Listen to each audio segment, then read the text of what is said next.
그리스도 안에서 사랑하는 성도 여러분, 이동훈 목사의 성경의 세계 시간입니다. 오늘은 3월 셋째 주간이 시작되는 주일입니다. 3월 20일 주일입니다.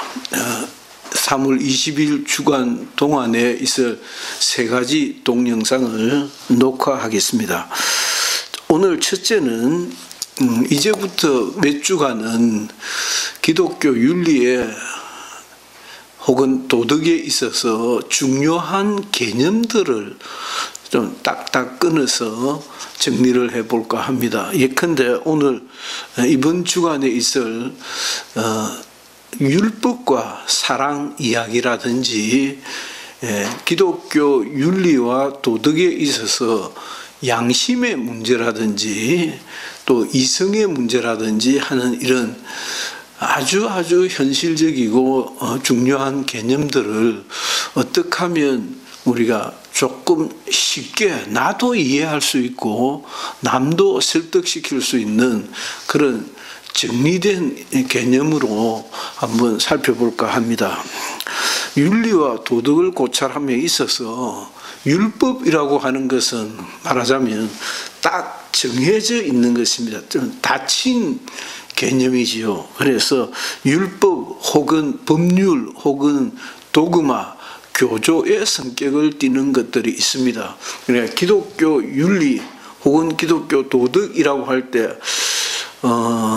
좀 융통성이 없는 어떤 것들이 있는데 그것이 율법이라는 것입니다. 율법이라는 것을 우리가 어떻게 보아야 할 것이냐 하는 문제입니다. 반면에 사랑은 조금 느슨하게 생각할 수 있는 것이 아니냐라고 생각하는 경향이 있습니다. 그럼 그와 같은 경향들이 타당한 것인가 하는 질문도 해볼 수가 있습니다. 그와 같은 것들은 한 그리스도인이 혹은 교회가 기독교 윤리에 혹은 도덕에 있어서 개인의 상황이 다르잖아요. 혹은 앞뒤 맥락을 고려해야 되지 않습니까? 라고 하는 점이 있다는 것이죠. 그래서 상황 혹은 맥락을 어떻게 우리가 관여해야 할 것인가 라고 하는 문제입니다. 따라서 오늘은 율법과 사랑에 대한 정의 혹은 그 방법들을 좀 생각해 보고 둘의 관계에 대한 오해와 설명을 먼저 시작해 보고자 합니다. 첫째, 율법에 대한 이해입니다. 율법이 기독교회에 있어서 율법이라고 하는 것은 무엇인가? 그것을 기독교 신학에 있어서 율법이 차지하고 있는 내용을 묻는 것이 아니고 그리스도인의 한 기독자의 윤리와 도덕에 있어서 그 율법이 차지하고 있는 것은 무엇인가 라고 하는 것이고 또한 엄필칭 기독교회를 사랑의 종교라고 할 때 그 사랑에 대한 것은 또 무엇인가 라고 하는 것입니다. 첫째는 율법에 대한 이해는 율법을 우리가 생각할 때 일단 시대 개념이 우선이라 생각이 듭니다. 율법은 성경 전체를 성경 구약과 신약이라는 큰 두 시대로 구분이 되어져 있는데 두 시대에 기록되어 있는 성경이죠. 그래서 구약 성경 시대가 있었고 구약 성경 시대에 율법이라고 하는 하나님의 말씀이 있었고 신약 성경 시대에는 사랑이라고 하는 신약 성경 전체를 예수 그리스도의 말씀과 그의 삶의 모든 행적들을 이는 사랑의 메시지다라고 하는 것이죠. 이를 어떻게 보아야 하느냐는 것입니다. 그래서 율법은 신약과 구약을 시대적으로 구분했을 때 율법이라고 하는 구약 성경 시대에 말씀이 있었다. 그 말씀은 꽤나 닫혀 있는, 율법은 변하지 않는 것이다. 혹은 하나님께도 변하지 않는 것이지만은 그 율법을 받았던, 수용했던 그리스도인들에게 있어서 구약 성경 시대의 사람들이죠. 구약 성경 시대의 사람들, 이스라엘에게 있어서도 그 율법은 변경 불가한 하나님의 말씀 정도로 생각했던 것입니다. 이에 대해서 우리가 오해를 하는 것은 마치 아주 초보적인 신앙생활을 하고 있는 많은 그리스도인들이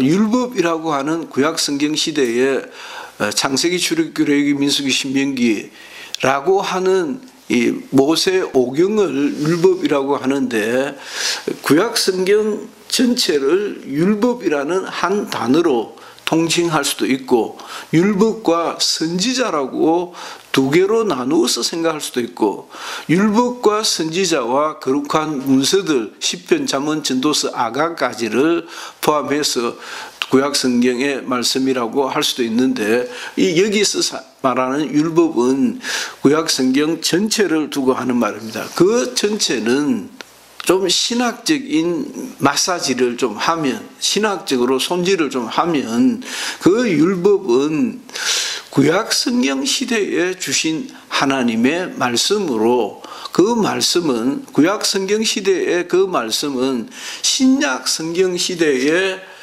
주신 하나님의 말씀, 예수 그리스도에 의한 구원이라고 하는 하나님의 말씀에 대한 그림자이다. 그것은 단지 비유일 뿐이다.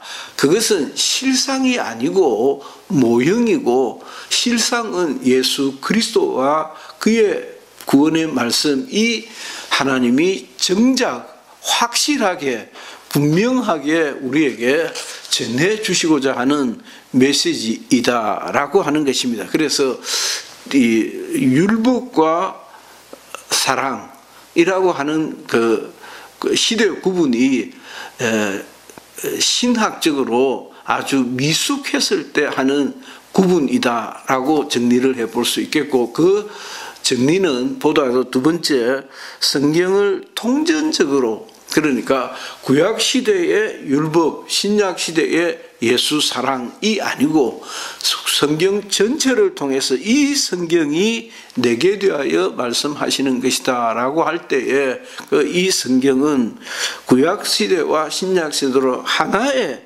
말씀으로 봤을 때 비유와 진리, 그러니까 율법은 단지 진리에 이르는 비유의 말씀이었을 뿐이다. 그 율법을 통하여 정작, 그러니까 구약 성경 어디에 예수가 있더냐 말씀입니다. 그래서 하도 그렇게 얘기하니까 제 어렸을 적에 아마 중학교, 고등학교 시절이 아니었겠나 싶습니다. 그러면 한번 창세기부터 한번 보자 해서 봐도, 아무리 뚫고 봐도 예수가 등장하지 않는 거예요. 그럼 그 등장하지 않는 예수가 어떻게 설명할 수 있는가? 숨어 있는가 보다라고 생각을 했었고, 그래서 구약 성경 시대에 예를 들면 아브라함이 예수냐, 다윗이 예수냐, 그런 식으로 마치 모세가 그럼 구원자 모세가 예수를 상징하는 것이냐 하는 아날로기야, 비유의 말씀을 통해서 구약 성경 시대에 나타나는 많은 사건과 인물들은 예수 그리스도를 아날로기야, 비유하는 것이다 라고 생각하기 쉬웠다는 것입니다. 그렇게 신학적으로 미숙했을 때는 그렇게 넘어갔습니다. 그러나 좀 더 그것이 발전했을 때, 구약 성경은 하나님의 말씀이 점진 발전되어져 가는 과정이었다. 진화라고 보면 조금 곤란합니다. 계시의 말씀이 점점 마치 어둠이 점점 깊어지면서 깜깜한 한밤을 지나서 새벽이 오듯이 진리의 말씀이 우리 안에 환히 밝아져 오는 그런 과정으로 보는 것이 더 맞지 않느냐라고 하는 것입니다. 세 번째, 그럼 마치 율법은 폐하여지고 그 역할이 끝난 것인가 하는 말씀입니다. 우리가 마태복음 5장 17절 18절을 보면 예수께서 내가 율법이나 선지자를 폐하러 온 줄로 생각지 말라. 폐하러 온 것이 아니요 완전케 하려 함이로다. 진실로 너희에게 이르노니 천지가 없어지기 전에는 율법의 1.1획이라도 반드시 없어지지 아니하다고 다 이루리라고 말씀하신 예수의 말씀이 있습니다. 로마서 13장 8절 11절에도 예수 말씀하신 바울의 얘기가 있는데 남을 사랑하는 자는 율법을 다 이루었느니라. 그러므로 사랑은 율법의 완성이니라는 말씀이 있습니다.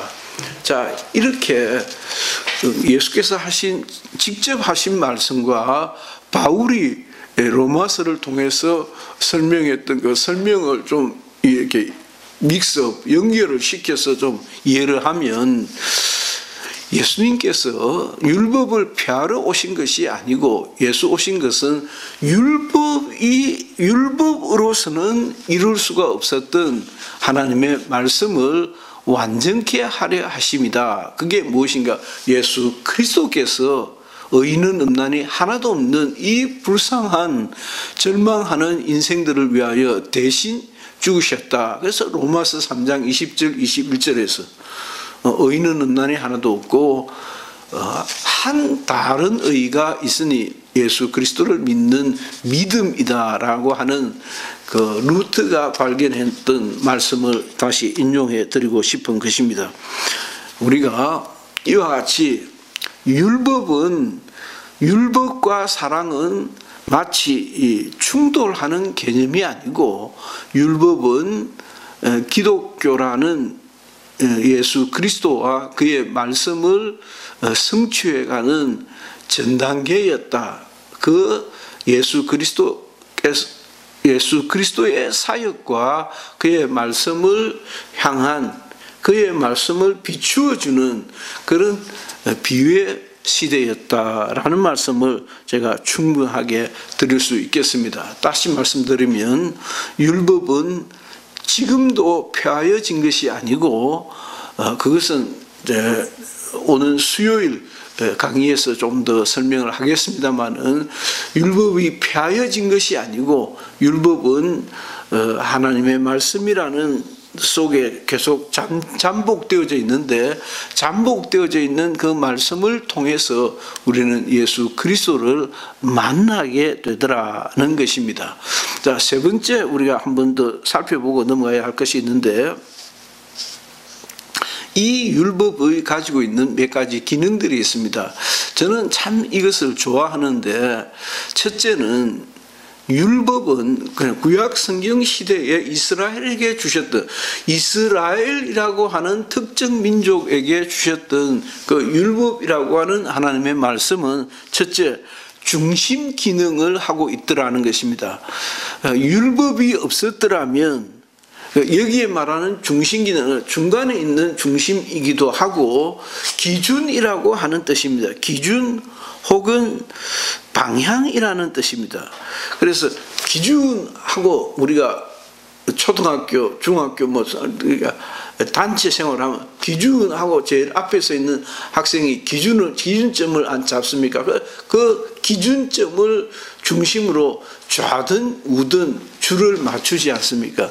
그런 의미에서 율법은 기독자의 윤리와 도덕의 기준점이 되는 말씀이다라고 하는 것입니다. 두 번째, 그 기준점은 하나님의 기준이다라는 것입니다. 그 하나님의 기준이 뭐냐? 자연법이라는 것입니다. 그래서 율법을 이해함에 있어서 율법은 그러니까 기독교회 이전에 유대교에서 주어졌던 하나님의 말씀입니다. 이스라엘이 받았던 하나님의 말씀인데 그 이스라엘이 받았던 하나님의 말씀은 이게 자연법이구나, 하나님의 기준이구나 라는 것입니다. 하나님의 기준이 율법이라는 하나님의 말씀으로 이 세상에 리빌 드러났다는 것이죠. 그러면 이해가 되겠습니까? 만일 이렇게 바꾸어 설명하면 어떨는지 모르겠습니다. 율법이 없었더라면, 율법도 뭐도 개똥도 아무것도 없었더라면 그 어떤 기준점도 없는 것이에요. 그리스도인이, 기독자가, 하나님의 사람들이 어떻게 살아야 되느냐는 기준점 자체가 생겨나지 않는 것이죠. 그래서 그것을 두고 일반 법에서는 보면 율법이라고 하는 자연법이 모든 법의 기준이 되는 기준점이자 동시에 그것이 자연법이구나. 그 다음으로 우리가 살펴볼 수 있는 것은 네 번째, 사실은 기독교 신학적인 냄새가 좀 상당한 것이죠. 율법이 없었더라면 예수를 만날 수가 없습니다. 율법이 없으면, 율법이 있기 때문에, 그러니까 우리가 조금 웬만하면 이해를 할 수 있는 것입니다. 모든 시민사회의 근거는 법입니다. 율법이라는 것이 괜히 교회에서 율법이라고 하지만은 그것이 영어로는 그냥 laws입니다. laws, L-A-W-S, 법이라는 것입니다. 법. 그러니까 구약 성경은 하나님의 법입니다. 그 하나님의 법이 없으면 회개하지 않지요. 하나님의 법이라는 기준점이 성문화된 말씀이 십계명을 중심으로 한 하나님의 법이 있기 때문에 그 법의 저촉이 될 내가 1계명을 어겼다, 2계명을 어겼다, 5계명을 어겼다, 10계명을 어겼다 하고 계명을 어긴 것이 드러나게 되게. 그러니까 문화와 문명이 굉장히 빠르게 발전하면 법이 못 따라갑니다. 못 따라가면 죄가 성립이 안 되는 것입니다. 그러나 법이 있기 때문에 죄가 성립이 됩니다. 그 죄가 성립이 되기 때문에 오호라 나는 죄인으로서이다 라고 회개를 하게 되고, 회개하기 때문에 주님 저는 죄인입니다 하고 가슴을 치고 예수 그리스도를 발견하고 의지하게 되더라는 말씀까지 드릴 수 있겠습니다. 오늘 좀 장황하지만은 기독교 신학에 있어서 좀 더 평이하게 설명하면, 기독자가 그리스도인으로 어떤 윤리와 도덕을 행함에 있어서 첫째 생각해야 될 것이, 이제 쭉 계속 살펴볼 텐데, 첫째 생각해야 될 것이 율법이라는 것이 있지 않던가. 그 율법은 하나님의 기준점과 같은 역할을 하고 있는 것으로, 그것은 폐하여진 것이 아니다. 그것이 폐하여져 버리면요, 다시 말하지만은 기준점에 마치 기준을 잡아놨는데 잡아놓은 기준이 폐하여져 버렸다. 그 기준이 없어져 버린 거예요. 없어져 버리면 또 다시 마찬가지로 또 다시 원점으로 어디에서 줄 맞춰야 돼 하고 우왕좌왕 하는 것과 똑같다 이 말이에요.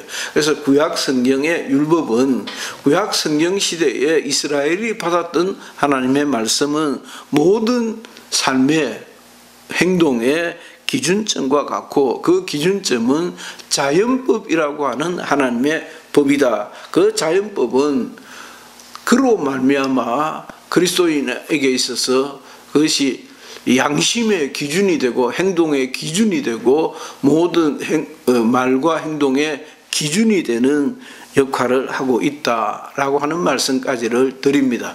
그 기준이 되어서, 그 기준이 있기 때문에 내가 오늘도 잘못했구나라고, 살짝 잘못했든지 많이 잘못했든지 그 기준이 딱 보이는 것이죠. 여러분들이 아마 충분히 이해하셨으리라 생각이 듭니다. 이동훈 목사의 성경의 세계 시간이었습니다. 감사합니다.